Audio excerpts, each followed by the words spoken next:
Bonjour, c'est le journal du télétravail, votre podcast quotidien pour continuer à télétravailler, même en période de déconfinement.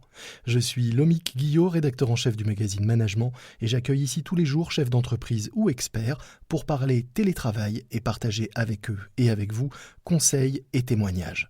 Merci d'être chaque jour un peu plus nombreux à nous écouter. C'est parti pour un nouvel épisode. C'est le journal du télétravail.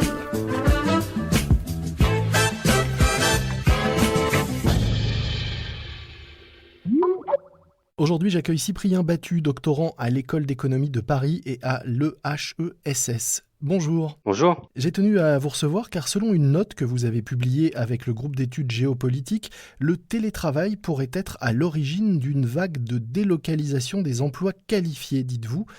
Pouvez-vous nous expliquer pourquoi et comment vous en êtes arrivé à cette conclusion ? Cette conclusion, c'est plutôt un scénario possible suite au confinement et à la possible généralisation du télétravail que ça entraînerait. Comment on arrive à cette conclusion ? On y arrive parce que, en fait, la télétravaillabilité d'un emploi, donc est-ce qu'un emploi est facilement télétravaillable et est-ce qu'un emploi est facilement délocalisable, ce sont deux concepts qui sont extrêmement proches. Donc l'idée, c'est que s'il y a de plus en plus d'emplois qui sont faits en télétravail, la prochaine étape, ça pourrait être que ces emplois vont être délocalisés dans d'autres pays. Ils ont été effectivement de fait délocalisés au domicile des salariés pendant cette période de force. Et c'est vrai qu'on a découvert que de nombreux emplois qu'on pensait impossibles à faire à distance, en réalité le sont. C'est ça qui est nouveau. C'est ça, c'est-à-dire que le confinement, ça révèle des choses qui étaient déjà vraies avant, hein. Le confinement, ça ne déclenche pas une révolution technologique incroyable ou autre, c'est juste que ça bouscule les habitudes et du coup, ça oblige les entreprises à s'adapter, ça oblige les travailleurs, ceux qui sont forcés dans le confinement à s'adapter.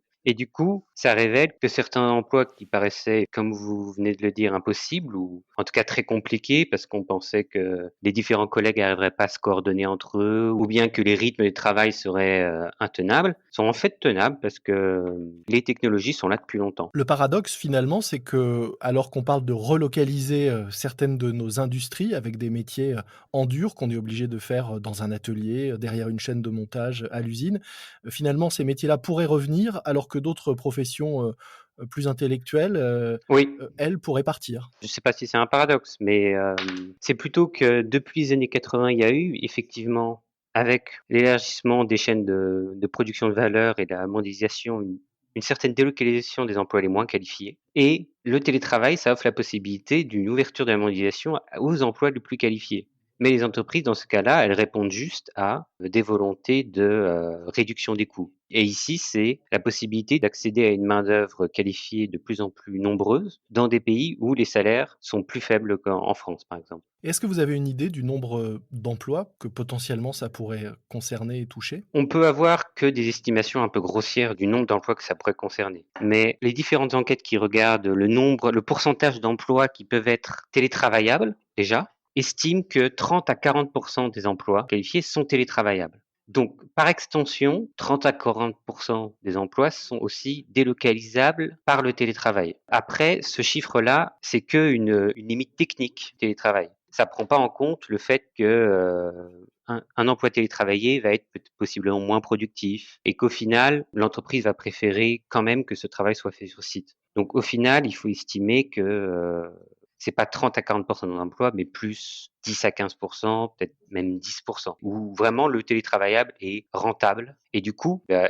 e-délocalisation serait rentable également. Sachant en plus qu'avec des salaires bien moindres, on pourrait très bien imaginer que 2 voire 3 télétravailleurs à l'autre bout du monde remplacent un salarié français pour moins cher et en étant forcément pas 3 fois plus productif, mais plus productif car plus nombreux. Oui, c'est possible, donc ça pourrait compenser par cette baisse de productivité. Après, il faut voir que les écarts de salaire entre travailleurs qualifiés dans les différents pays du monde sont moins élevés que les écarts de salaire pour les travailleurs non qualifiés. Donc ça limite un peu ce genre de. Donc c'est une équation qui n'est peut-être pas aussi simple. Voilà, c'est ça. Mais oui, effectivement, le fait que le salaire est moins faible, ça compense pour cette baisse de productivité. Vous avez raison. Il y a aussi un autre concept dont on entend parler, qui est évoqué, c'est celui de télémigrant. Est-ce que vous pouvez nous expliquer ce qu'il y a derrière ce mot ? Ouais, télémigrant, c'est un terme que j'ai emprunté à un économiste qui travaille en Suisse, à Genève, Richard Baldwin. Il a écrit un livre l'année dernière qui s'appelle The Globotics Upheaval.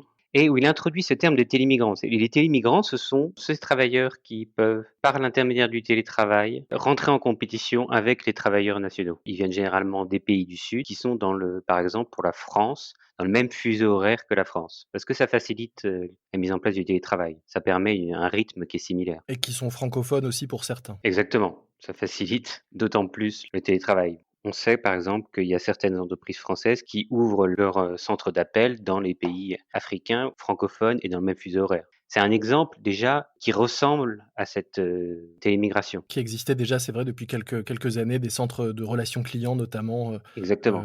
au Maroc, par exemple, et dans d'autres pays. Vous parliez tout à l'heure donc de peut-être 10% des métiers qui pourraient être télétravaillés et délocalisés en télétravail. Est-ce que vous avez une idée de la typologie de métiers qui seraient avant tout concernés ou surtout concernés par ce type de menace, si on peut dire? Oui, il faut faire attention au terme menace. Mais les emplois qui sont concernés, c'est les emplois où le télétravail est facile. Et en fait, le télétravail, ça implique deux gros problèmes. Si on veut rentrer dans une typologie, c'est un des problèmes de supervision et des problèmes de coordination. Déjà, supervision. Pourquoi? Parce que le télétravail est plus difficile à contrôler du point de vue de l'employeur. Et du coup, tous les emplois où il y a besoin d'une supervision forte sont des emplois où le télétravail est compliqué. Par exemple, l'enseignement, où il y a beaucoup de devoirs à la maison, par exemple, etc.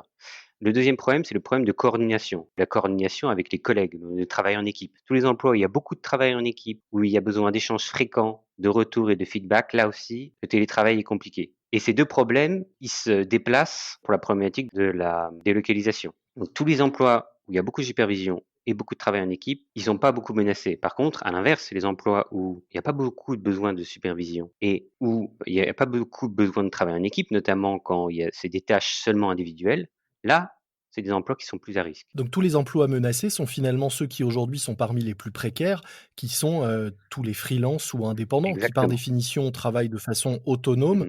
et seuls. Exactement, c'est tout à fait ça. Donc demain, les freelances seront partout dans le monde et plus seulement à proximité immédiate des entreprises qui les emploient. C'est déjà le cas pour certains. C'est pour ça que c'est un scénario d'autant plus crédible, parce qu'il y a déjà une partie de ce scénario qui est en train de se réaliser par ce développement des freelances sur certains emplois très particuliers dans les emplois qualifiés. On l'a vu souvent, la crise et les crises sont des accélérateurs ou des révélateurs. C'est pas forcément l'origine d'une chose nouvelle. Là, en gros, ce que vous nous dites, c'est que la crise qu'on a traversée a révélé qu'un certain nombre d'emplois étaient télétravaillables et potentiellement donc délocalisables. C'est exactement ça. Pour autant, il faut voir que c'est un scénario parmi d'autres et ça crée aussi des opportunités, ce développement du télétravail. On parlait de menaces, vous n'aimiez pas le mot, c'est pas forcément une menace, effectivement. C'est pas forcément une menace parce que les emplois qualifiés, c'est pas les emplois non qualifiés. Il y a des problèmes de recrutement du côté des entreprises qu'il n'y a pas dans les emplois non qualifiés. Donc il y a beaucoup d'entreprises qui sont en manque très fort de travailleurs qualifiés, qui ont du mal à recruter sur certains postes pour effectuer certaines tâches, par exemple de la programmation, par exemple de l'analyse de données, etc., etc. Ou même des travailleurs freelance nationaux, ils sont peut-être trop chers ou pas assez fiables, etc., etc. Donc potentiellement, ils pourraient aller les chercher beaucoup plus loin qu'aujourd'hui. Exactement. Et ça crée des opportunités pour ces entreprises de grandir et du coup de créer plus d'emplois. Il y a des travaux qui ont été faits sur des situations aux États-Unis et en France où les entreprises qui avaient plus de facilité de recrutement pour des travailleurs qualifiés, au final, l'emploi dans ces entreprises grandissait. C'était pas seulement l'emploi des travailleurs qualifiés qui augmentait parce que le recrutement devenait plus facile, mais c'était aussi l'emploi en général qui augmentait en plus. Parce que le fait que l'entreprise ne pouvait pas recruter, ça l'empêchait de grandir. Et en enlevant cet obstacle, ça permettait à ces entreprises de grandir beaucoup plus vite d'un coup. Les entreprises vont potentiellement pouvoir grossir plus vite et donc finalement recréer de l'emploi aussi à proximité. Exactement. Et donc de l'emploi non télétravaillable ou moins délocalisable. C'est jamais aussi simple que juste un phénomène de compétition, le marché du travail. Merci beaucoup pour toutes ces explications. Je mettrai dans les notes de l'épisode un lien pour ceux qui ont envie de lire l'étude plus complète que vous avez réalisée, en tout cas cette note que vous avez réalisée sur ce phénomène de délocalisation possible des emplois qualifiés, rendu possible en tout cas avec le télétravail, sachant, on le rappelle, que c'est un scénario parmi de multiples scénarios possibles. Merci à vous. Merci à vous. C'est la fin de notre JT, le journal du télétravail. Un morceau à ajouter à votre playlist de déconfinement, Ma petite entreprise d'Alain Bachung. Elle ne connaît pas la crise, dit la chanson. Elle a bien de la chance en ce moment donc. Et puis un podcast que je vous recommande, Guerre de business, la version française de Business Wars du studio américain Wondery, que j'ai la chance de présenter. 3 saisons sont déjà en ligne avec le récit de grands duels des affaires, Nike contre Adidas, Coca contre Pepsi et Facebook contre Snapchat. En attendant, McDonald's contre Burger King à découvrir dès le mois de juin.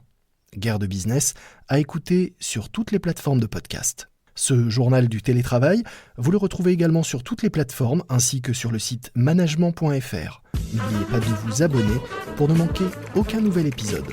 Moi je vous dis à demain, soyez prudents, continuez à respecter les consignes et les gestes barrières, portez-vous bien et bon télétravail à tous.